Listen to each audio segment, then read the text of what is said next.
दिवाळी संपून 2 आठवडे झाले, पण फराळ काय संपणार नाही. बात तो सही है. म्हणून सकाळ-सकाळ सुरुवात केली फराळ खायला. पण डिलिव्हरी दादाने मध्येच डिस्टर्ब केलं आणि आपण डिलिव्हरी घ्यायला आलो. पैसे लय भरले होते, पण भाऊला म्हटलं आधी खोलून दाखव. आपण शेठ लोक. पेमेंट आला की असंच उडवायचा असतो. आज लंचमध्ये कारलं आहे, त्यामुळे आपण आज फ्रेंच फ्राईज बनवते. तर व्हिडिओ एंडपर्यंत नक्की बघा. लेकिन ये साला कर क्या रहा है यहाँ पे?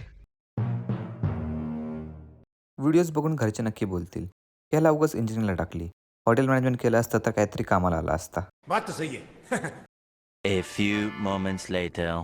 फ्राईज लय भारी झाले होते. Wow. एकच नंबर. संध्याकाळी पिस्ता खाल्ले आणि मग त्याची स्टरफ्राय थोडी खायला कामाला आली.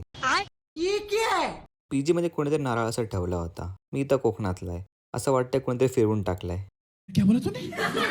असो, रात्री मस्त बूस्ट गरम केलं. खत्म. मी बूस्ट पितो तोपर्यंत तुम्ही लाईक, कमेंट, सबस्क्राईब नक्की करा. जय महाराष्ट्र मित्रांनो.